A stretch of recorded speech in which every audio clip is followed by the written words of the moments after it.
All right, we are back. I'm Edgar. I'm Sunny. Did you forget? I did not forget. I just was staring at this beautiful cracked quartz and I was thinking, hey, Edgar, I how about we do a read for people who are going through spiritual ascension or don't know that they're going through spiritual ascension, and maybe we'll find out with a little bit of information that we can offer through this read. That sounds good. What did you call that, by the way? Spiritual ascension? No. Oh, this crystal? Yeah. Cracked quartz? Oh, I heard crack horse. Cracked?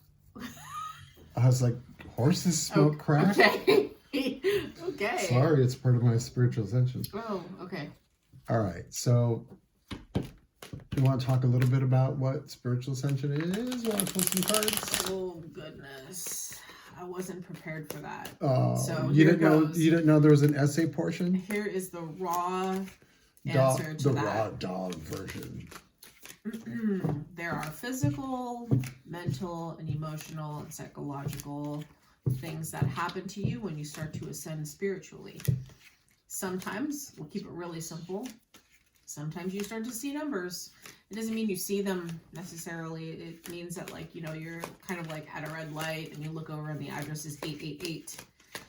Or, you know, you get a text message from Edgar and it's at, 4:44 p.m. And you just happen to notice these things more and more often. And then, you know, you look and it says what that means as like an angel number, what 444 means, what 111 means, what 888 mean. They are messages from the divine that are coming to you in, you know, one of the easiest forms that they can do as long as you're paying attention. Another thing is that I guess some people start hearing voices sometimes. Yeah, sometimes you'll start hearing voices. Sometimes you'll start to hear, like, one of your ears will start to ring, or you start seeing a phrase. You know, there's just synchronicities that start to happen as part of this. Sometimes it's accompanied by a dark night of the soul. Sometimes it's accompanied by other things. There's also the tingling on your crown. Yeah, the throbbing in the third eye. What feels like these beautiful little tingly raindrops, like kind of trickling on your head. I remember that. What are you pulling here? Clarifiers. Oh, okay. Yeah, just to not like waste time. Ooh. Keep my hands busy while I talk about some ascension symptoms. Really, really random moments of clarity where something just all of a sudden makes sense, and then it's kind of like there are other things happen post that where you just feel. Yeah, let's just do 5. Yeah, I heard 5. So the first card here is the worry card. So you're probably worried. You're wondering what the hell is going on. Are you going crazy? Short answer, you're not. And you might even, the next card is the ruin card, and you're thinking about, you know, what's happening to your life. If you actually talk to people about what you're thinking about, what you're feeling, what you're hearing, that everything would be ruined. That's probably not the case.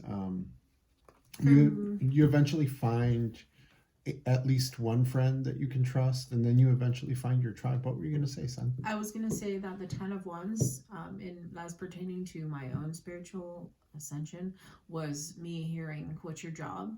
And then the following day, "You don't belong here anymore." Mm-hmm. And then something else the following day, followed by the 4th day of hearing something else, and me writing my letter of resignation.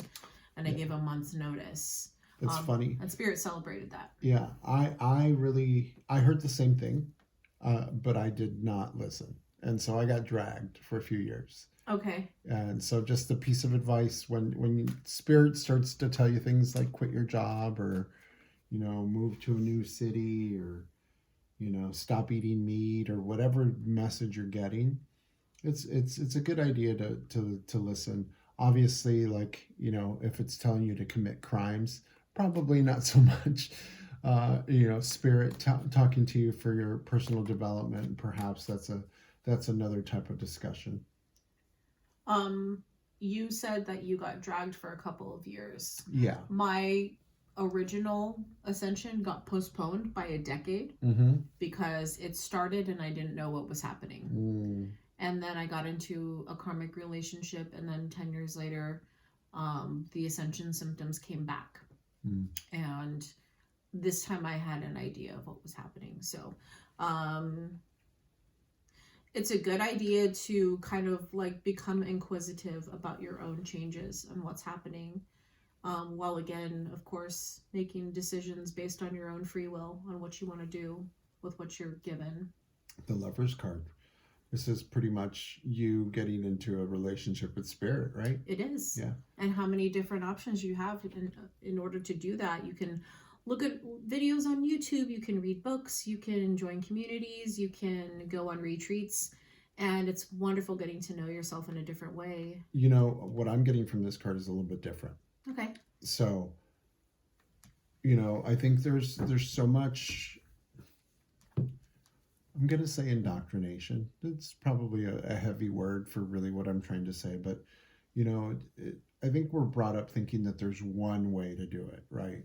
So it's like... Spirituality? Yeah, okay. Right? Like, it's like if you grew up with your parents' religion or your parents' spirituality, that's the one, right? And it's like, and then you've got like political parties. We've got like 3 major religions when you're looking at like the Judeo-Christian system, you know, with the addition of Islam.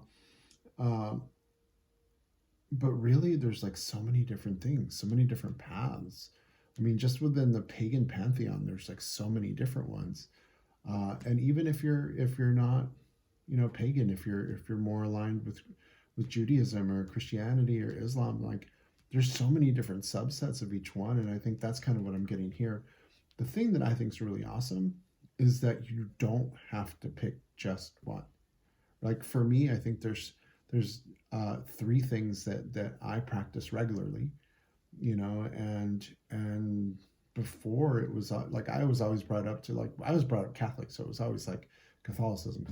And that was like the only way. And it's like, there's so many other different ways, right? Yeah.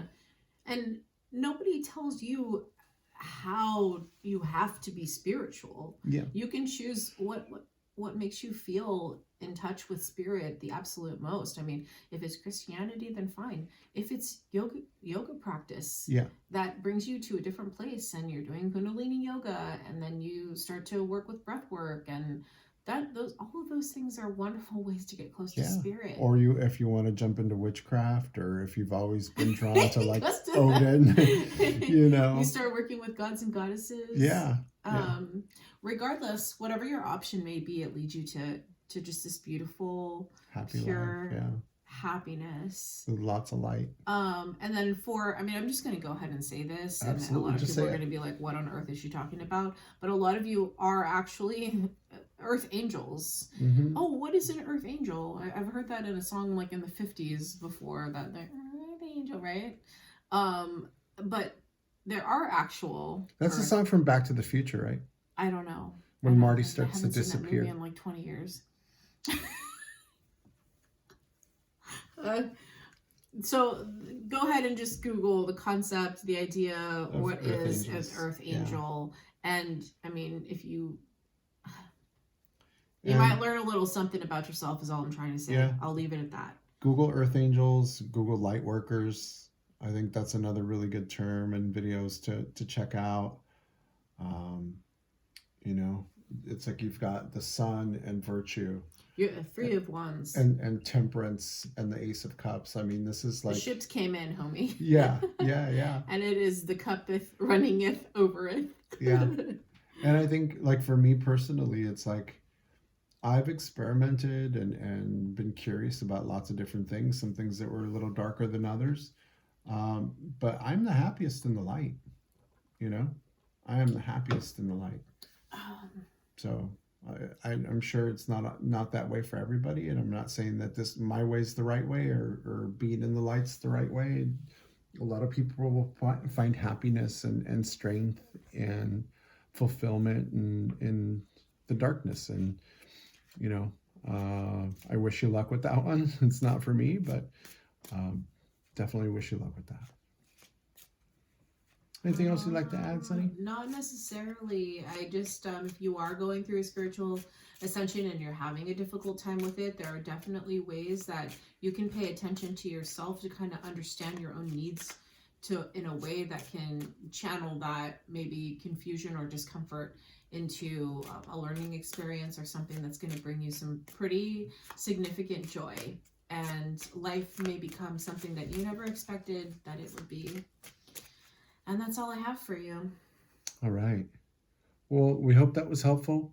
And obviously, if you've already gone through your ascension, make sure you help someone that is starting theirs. And if you're just getting started, welcome. And we are here to support you. So leave a comment or ask a question in the comments if you've got questions. And like, share, subscribe. Like, share, subscribe. Sunday. What is Sunday? Gee. No, you can